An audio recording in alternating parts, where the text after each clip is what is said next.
Ang kwentong ito ay hango sa totoong buhay. Karanasan ito ni Baldock. Taong 1980, Daet, Camarines Sur.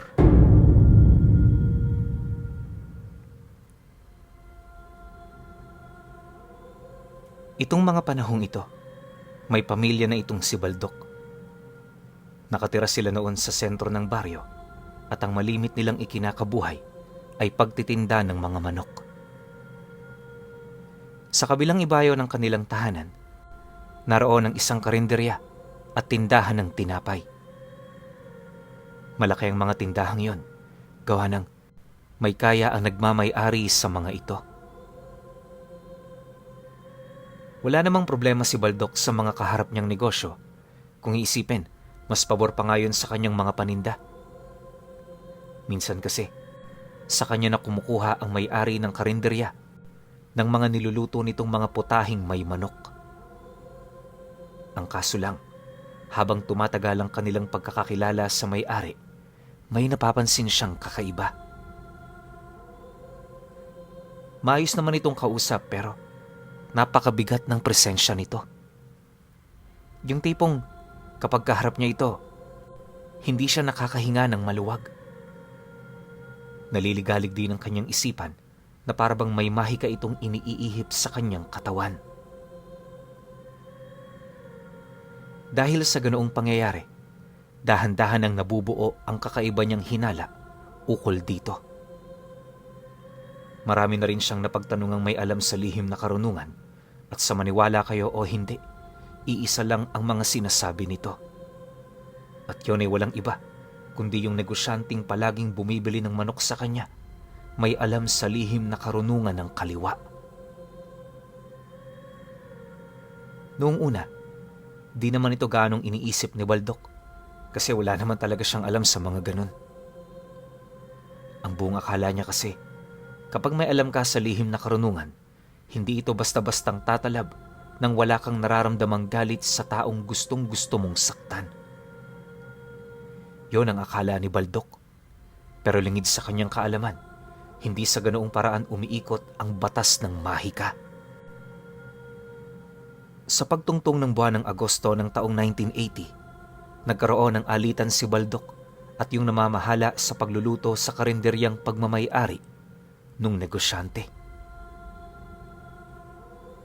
Kaya sila nagkaroon ng hindi pagkakaunawaan ay dahil sa ginawa nitong pamimilit sa kanya na ibalik yung mga manok na nabili na ng amo nito. Ang gusto kasing mangyari ng taong yon, bumili sa kamag-anak nitong nagtitinda rin ng ganoong hayop. Siyempre, dahil nagastos na rin ni Baldock ang pera, tumutol siya. Sagutan sila ng sagutan noon sa daan hanggang sa dumating na yung may-ari. Paglapit na paglapit pa lamang nito, agad naman itong sinampal ang namamahala sa pagluluto, sabay kaladkad dito pabalik sa karinderya. Nasaksihan niyo ng mga taong nakikiusyoso sa lugar, kaya maging ang mga ito man, hindi makapaniwala sa ginawa nito. Gayunpaman, walang naglakas loob na tumutol sa kadahilan ng alam nila kung gaano kalawak ang impluwensya ng taong yon. Makalipas pa ang ilang minuto, nang maisara na nito ang pinto ng karinderya, doon na nagsimulang lumapit sa kanya yung mga tao. Habang kinakausap siya ng mga ito, tulala naman noon si Baldock na parang hindi siya makapaniwala sa ginawa ng negosyante.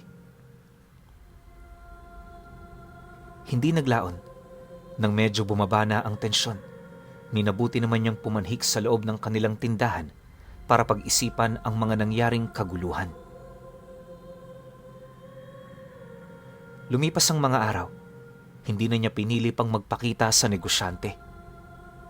Yung tindahan nila, nagpahinga din ng isang linggo, kaya ang mga naitabi nilang ipon na unti-unti na nila sa paggastos. Hindi naman ito inisip ni Baldock at ng kanyang asawa, gawa ng ang nais lang nilang mangyari noon, makaiwas sa gulo. Ang kaso lang, habang umiiwas pala siya, itong asawa naman niya panay sa pakikipag-usap sa mga kaibigan nito. Lahat ng nalalaman niya ukol sa negosyanteng yon, dahan-dahan ang kumakalat sa kanilang baryo hanggang sa isang araw nagulat na lamang siya nang mapansin niyang alam na pala ng karamihan ang paggamit ng itim na mahika nung negosyante. Sa puntong yon, agad naman siyang binalot ng matinding takot sa katawan. Gawa ng aminado siyang siya lang naman ang may nalalaman ukol dito. Nasisiguro niyang paghihinalaan na siya ng negosyante dahil siya ang malimit nitong makausap sa kanilang lugar. Upang mapigilan naman ang nakaambang panganib sa kanyang pamilya, nagdesisyon siyang muling makipaglapit dito. Hindi na niya inisip pa ang mga sasabihin nito sa kanya. Basta ang nais niya lang noong mangyari, magkabati na sila.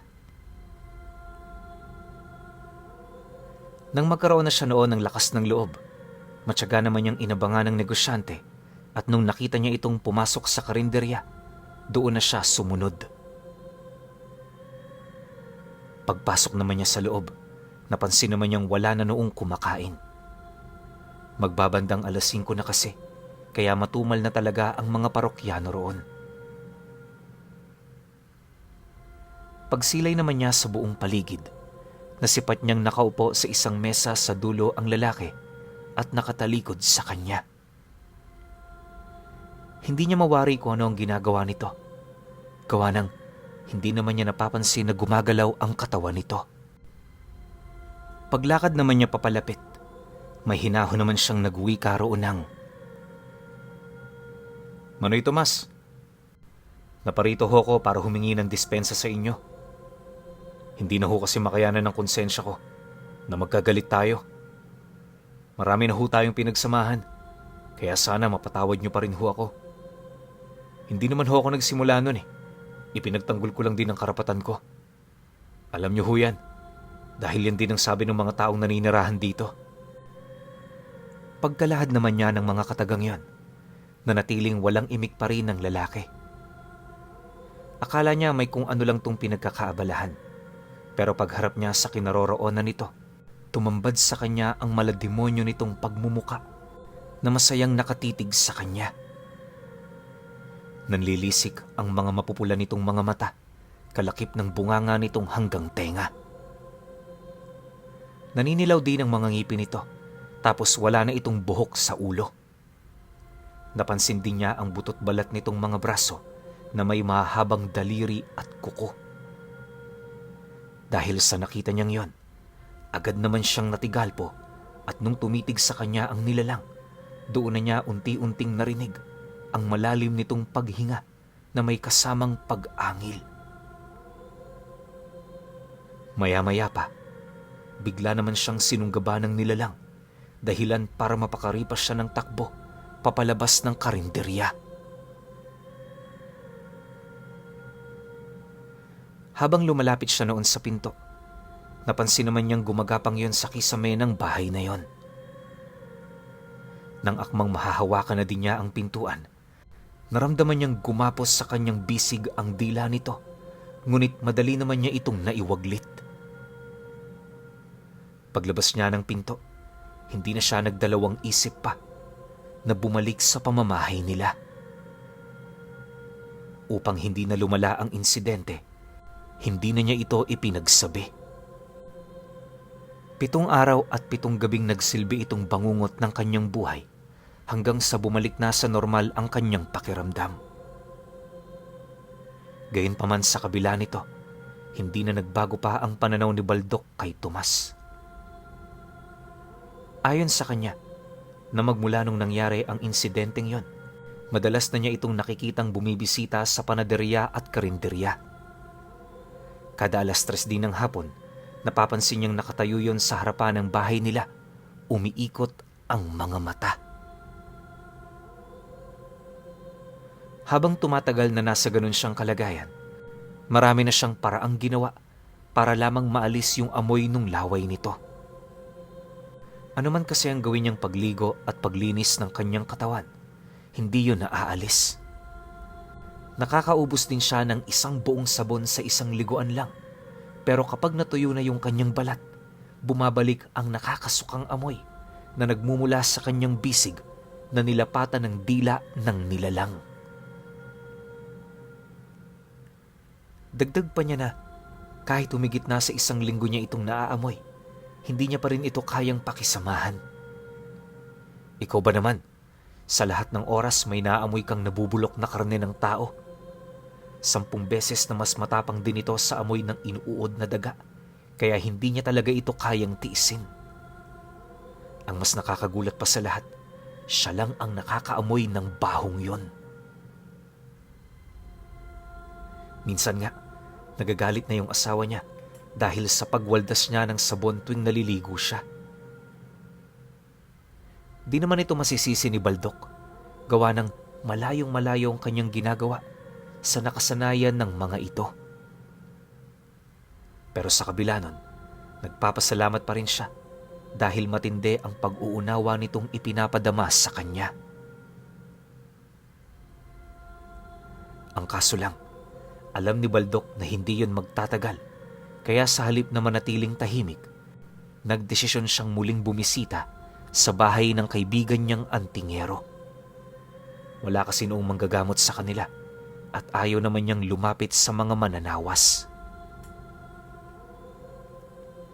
Bukod kasi sa huhulaan lang nito ang sakit niya, matagal na rin niyang alam na walang bisa ang mga ibinibigay nitong gamot. Sa isip-isip noon ni Baldok, magsasayang lang siya ng oras kung dun siya pupunta. Dahil sa ganoong rason, mas nagtiwala pa siya sa kanyang kaibigan. Isang hapon, pagbisita naman niya sa tahanan nito, nadatnan niya itong walang ginagawa. Nang akmang papasok na siya sa pinto ng bakuran ng kanyang kaibigan, bigla naman siya nitong sinenyasan na wag na munang tumuloy.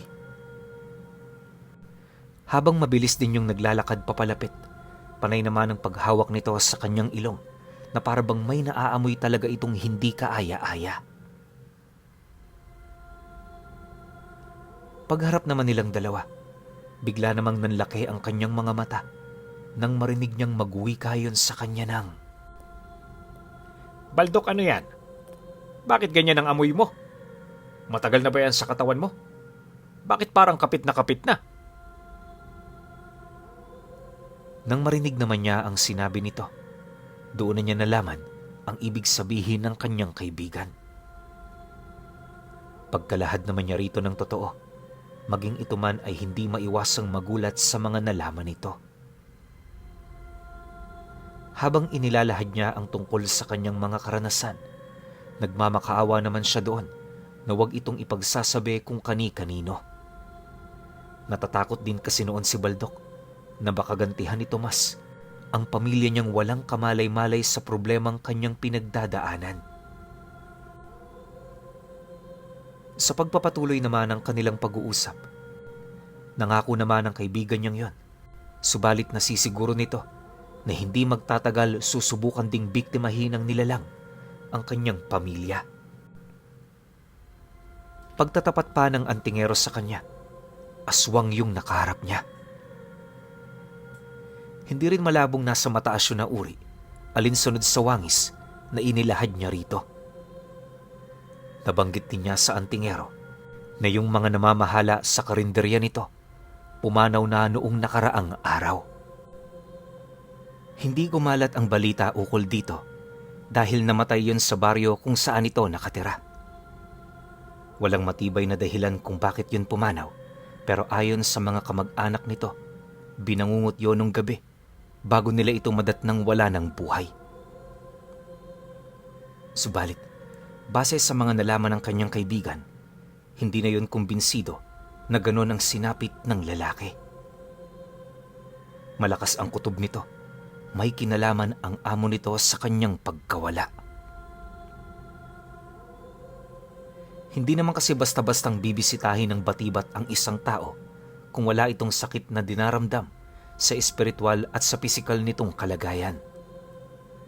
Dagdag pa nito na malakas ang taong yon, kaya imposibleng magapi ito ng basta-basta ng isang batibat.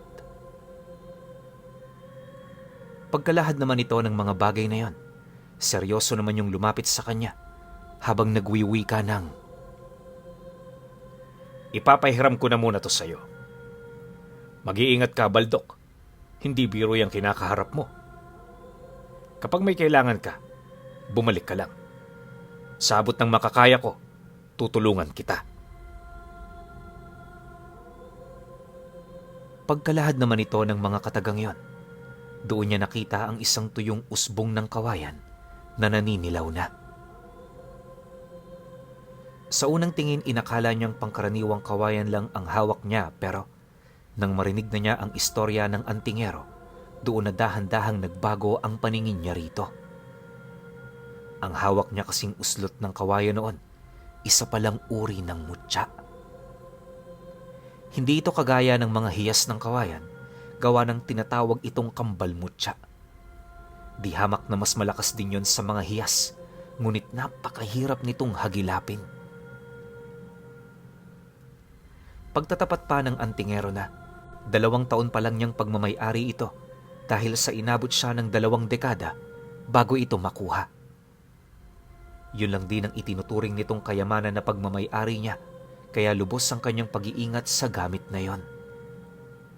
Dagdag pa nito na, purong pangkaligtasan ang ipinahiram nitong mutya, pero kung nais niya itong gamitin pang kombate, hinding-hindi siya nito bibiguin. Matapos naman itong marinig ni Baldok, pinilit niya pa yung isoli sa kanyang kaibigan, pero desidido na talaga yung ipahiram na muna yon sa kanya pansamantala. Simple lang naman ang gagawin niya rito. Tuwing aalis siya, isusuksok niya yon sa kanyang bewang, tapos kapag nasa bahay siya, ipapatanong niya yon sa itaas ng pintuan ng bahay nila. Kapag ganun kasi ang kanyang gagawin, nasisiguro nitong hindi sila mapapasok ni Tomas. Wala ring problema kung mataas pang uri ng aswang ang bertud na tinatangan nito, dahil yung mutyang yon may kakayahang sumunog ng kaluluwa ng kaliwa. Kahit anong lakas ng kanyang bakod at puder sa katawan, tatagos at tatagos ito, dahilan para maapektuhan ito ng husto ang wisyo ng isang nilalang. Nabanggit din sa kanya ng antingero na kung sakali mang hindi niya maiwasang makipaglaban, itago niya lang ito sa hawakan ng talibong na gagamitin niya. Kapag ganoon ang ginawa niya, hindi niya kailangan ng kahit na anong ritual o usal sa katawan. Matapos namang malaman ni Baldok ang lahat-lahat, hindi na rin siya nagpumilit pang isoli ang gamit. Sa halip ang ginawa niya, taus-pusong nagpasalamat, kalakip ng pangakong iingatan niya ito, kagaya ng kanyang pag-iingat sa kanyang buhay. Sa totoo lang, hindi na inisip pa ni Baldok ang kalagayan ng kaibigan niya, gawa ng unang-una, sumagi sa kanyang isipan noon ay ang kaligtasan ng kanyang pamilya. Kaso lang, 2 araw matapos maibigay ng antingero ang gamit nito, nasipat niya yon sa kanyang panaginip na humihingi ng tulong. Nasa likod nito si Tomas, hawak-hawak ang isang baging na may gahinto-turong haba ng tinik. Ang baging naman na yon, nakakonekta sa leeg ng kaibigan niya habang patuloy itong humihingi ng tulong sa kanya. Dahil sa napakasamang panaginip, pagkaumagay hindi na siya nagpaligoy-ligoy na puntahan ng tahanan nito. Pero pagdating niya sa bahay ng kaibigan niya, nadatnan niyang sarado ang pinto, tapos napakadumi na ng paligid. Bagaman hindi siya sigurado, alam niyang umalis ito sa kadahilan ng yon ang unang pagkakataon na masipat niyang napakadumi ng bahay na yon. Noon kasing naninirahan pa ito doon, hindi talaga ito nagpapabaya sa paligid. Ultimo ilang dahong nagkalat sa bakuran, pinagtsatsagaan niya talaga yung walisin. Dala naman ng matinding kuryosidad ni Baldok, minabuti naman niyang magtanong sa mga kapitbahay nito, baka sakaling alam nito ang lugar na pinuntahan ng antingero. Ngunit sa kasamaang palad, maging ang mga ito man, walang kaide-ideya kung saan yon pumunta. Dahil sa kabiguan namang malaman ng totoo, nagdesisyon na siyang umuwi na. Hindi na rin niya sinubukan pang buksan ang pamamahay nito. Pagpapakita na rin ng kanyang respeto sa iniwan nitong tahanan. Sa pagsapit naman ng gabi noong araw na yon, habang umiinom siya ng tuba sa loob ng bahay nila, bigla naman siyang napatahimik nang masipat niya ang isang liwanag na pumutok sa labas. Siyempre dahil sa hindi naman yun nangyayari, agad naman siyang napasilip sa kanyang bintana.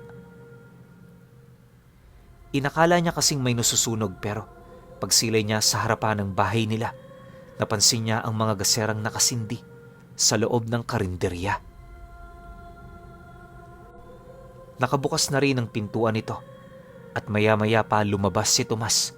Hawak-hawak ang isang mahabang lubid na may mga tinik. Kulay itim ang lubid na yon, kaya hindi niya napansin na isa pala itong baging. Habang hinihila naman yon ng negosyante, sinasabayan naman yon ng isang malakas na sigaw na animoy siya lang ang nakakarinig. Ayon kasi sa kanya, kahit napakalakas na ng sigaw ng lalaking nasa loob, hindi pa rin nabubulabog yung mga kapitbahay na ilang metro lang ang distansya sa karinderya.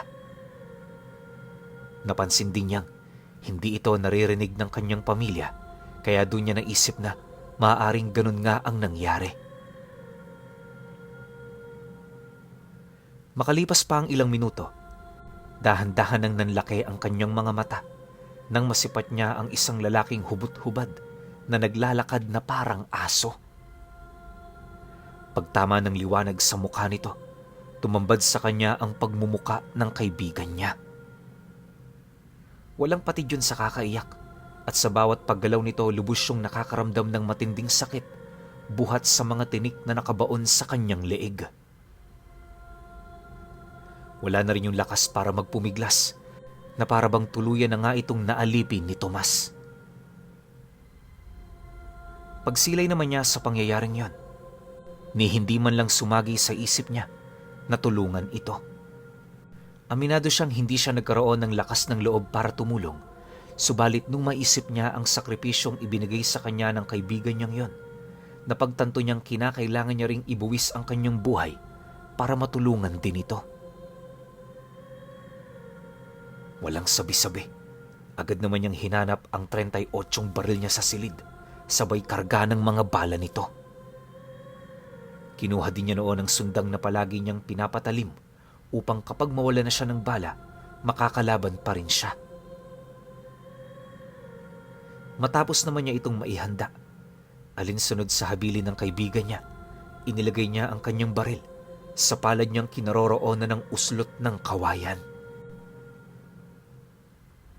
Matapos naman niya itong gawin, dali-dali naman niyang binuksan ang pinto, sabay sigaw sa nilalang. Nang magawa naman niya ito, nagmamadali naman niya yung nilapitan, dahilan para ngumisi ang nilalang na yon. Wala itong kaide-ideya sa kung ano ang tangan niya, kaya nung pinaputokan ito ni Baldok, napaatungal na lamang ito ng malakas nang tumagos sa kanyang tiyan ang bala ng baril nito.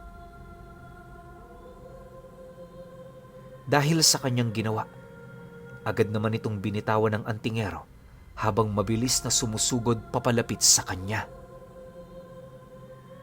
Nang mahulaan naman niya ang plano nito, walang habas naman niya yung pinaputukan at nung makalapit na silang dalawa, doon na niya hinugot ang sundang na naroon sa kanyang tagiliran. Pagtaga naman niya sa braso ni Tomas, agad naman yung kumalas sa katawan nito na siyang naging sanhi upang mapakaripas na yon ng takbo papalayo. Sa isang iglap, nawala yon sa kanyang kinaroroonan, kalakip ng pagsilay niya sa mga bahay-bahay na kasalukuyan ng nagsisindi ng gasera. Dala naman ang kanyang pag-aalala sa maaaring makita ng mga ito. Dali-dali naman niyang nilapitan ng kanyang kaibigan para itago yon sa kanyang pamamahay. Nagawa naman niya itong maalalayan, kaya nung magsilabasa na ang mga kababaryo nila, wala itong nakita maliban sa mga dugong kumalat noon sa lupa. Pagtanong naman ito sa kanya, Iisang bagay lang ang kanyang inilahad at yon ay walang iba kundi ang tungkol sa nakita niyang aswang. Ipinagtapat niya sa mga ito ang totoong mga nangyari nang sa gayoy hindi siya nito mapaghinalaan ng kung ano-ano. May mangilan-ngilan namang naniwala pero may iba ring nagduda sa mga salaysay niya. Yung iba kasi inisip na lasing siya kaya niya nagawa ang ganon. May ilan ding nagsabing kaya siya nagpaputok ay dahil sa bigat ng kanyang kinakaharap na problema. Gayunpaman, sa kabila ng mga ganoong usap-usapan, nanatiling hindi nagbago ang dahilan ni Baldok. Wala na rin siyang pakialam sa sinasabi ng mga ito. Gawa ng alam niya sa kanyang sarili kung ano ang totoo. Pagkaraan naman ng humigit 1 oras na interogasyon, pinakawalan na rin siya ng mga ito. Kapalit ng kanyang mapayapang pag-uwi ay ang pagkumpiska naman ng kanyang armas ng barangay. Di naman niya ito tinutulan, lalo pat aminado naman siyang meron din siyang pagkukulang. Matapos naman niya itong gawin, tahimik naman siyang pumanhik sa kanyang bahay kung saan pagbukas niya ng pinto, nadatnan niya ang kanyang asawa na kasalukuyang tinutulungan ang kaibigan niya. Habang pinagmamasdan naman niya ito, halos hindi niya maisip kung gaano katindi ang pinsala nitong natamo. Isipin niyo na lang, bawat tinik ng baging, tagos hanggang kabila. 6 na tinik ang bumaon sa liig ng kaibigan niya, kaya 6 din na talim nito ang mano-mano nilang tinanggal. Sa sobrang hirap ng ginawa nila noon, 3 oras ang kinakailangan nilang gugulin para matanggal ang isang tinik. Iniiwasan kasi nila noong masira ang ugat ng antingero, gawa ng paniguradong kamatayan na ang maghihintay dito. Upang mapalakas din ang loob nito, isinoli niya ang mutya niyang hiniram, sabay paalala rito na hinding-hindi niya yun iiwan. Lubos naman yung ipinagpasalamat ng kaibigan niya, kaya kahit wala itong ideya sa kanyang plano, nagtiwala ito sa kanya. Upang magtagumpay naman si Baldok sa pagligtas, ginamit niya ang kasanayan niya sa pagkatay ng manok upang mahulaan ang masiselang ugat nito sa leeg. Nang hihinaman at nakakaramdam ng matinding puyat, hindi siya doon nagpatalo. Alam niya kasing kung pababayaan niya ito, may posibilidad na lumala ang kalagayan nito. Hindi rin nila pwedeng pagpahingahin yon dahil mas mahihirapan sila kapag nagkanana na ang sugat dahil sa impeksyon. Pero sa maniwala man kayo o hindi, nailigtas pa rin ito nila Baldok sa tiyak na panganib. Ang ginamit lamang nila noon para alisin ang tinik ay 2 gunting, tapos mga makakapal na sinulid na ipinupulupot naman nila sa talim ng tinik upang hindi ito sumagi sa mga ugat na daraanan nito sa oras na sinubukan na nila itong hilahin. Matapos naman nila itong gawin, 2 araw na nagpahinga ang antingero. Upang mabantayan naman ang kalagayan nito, hindi na muna nila yun pinauwi sa tahanan nito. Sa tulong din ng tangan nitong mutya, naging madali ang paggaling ng sugat nito. Di na rin yun nagkaroon ng karagdagang impeksyon na siya namang ipinagtaka nila. 1 linggo pa ang lumipas. Nang manumbalik na ang lakas nito, doon na rin sila binulabog ng isang nakakagulat na balita. Si Tomas na may-ari ng karinderya at panaderya, mag-1 linggo na rin palang nawawala. Sinubukan niyong hanapin ng mga kadugo nito pero hindi na nila yon natagpuan. Magmula rin noong nawala ito, wala nang nagpatuloy sa kanilang mga negosyo na kalaunay nalugi at naabandona. Pero alam niyo pinuno, naging palaisipan man sa kanila ang pagkawala nito, kailan may hindi makakalimutan ni Baldok ang katotohanan sa likod ng pagkatao ni Tomas na isang negosyanteng aswang. laking pasasalamat na lang din niya sa kanyang kaibigang albularyo dahil sa nagawa nitong ipahiram sa kanya pansamantala ang tinatangan nitong ang kambal mutya.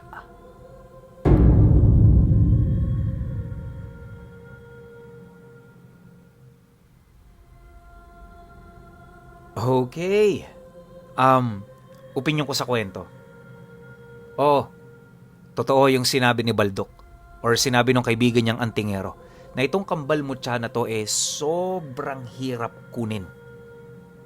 Kung alam nyo na yung mga klase ng mutya natin na mahirap nang kunin single pa lang yun. Paano pa kaya pag double effect na mutya yung kukunin mo? Sobrang hirap nun talaga as in. Hindi ako makapagbigay ng example ng mutya kasi nga lahat naman ng mutya mahirap talaga kunin Lalo na kung sariling sikap mo to kukunin. Pero tong kambal mutya, lalo pa to. Sobrang hirap talaga na ito kunin. Kaya yung epekto nito, sobrang tindi talaga. Kita ninyo? Nasa bingit na ng kamatayan yung kaibigan niya. Sinoli niya lang yung mutya tapos napagaling niya pa. 'Di ba? Daw may malaki tulong doon ni Baldok kasi parang ang nangyari siya ay nag-opera sa kaibigan niya 'Di ba? Tapos may backup doon yung kambal mutya na tinatangan nito. Di lang nabanggit kung anong uri kasi sinabi parang kawayan lang o patpat. Hindi nasabi kung saan galing 'Di ba? Basta sabi lang kambal mutya. Siguro ayaw magbigay ng info nung kaibigan nito ni Baldok kasi nga baka sobrang sela nung tinatangan niyang mutya. 'Di ba? Overall, masasabi ko sa kwento, ganda nito pagpapakita ng tunay na pagkakaibigan. Pero syempre, kayo pa rin. Kung may opinyon kayo sa kwentong ito, comment nyo lang sa baba. Yun lang. Hanggang sa susunod na kwento. Salamat.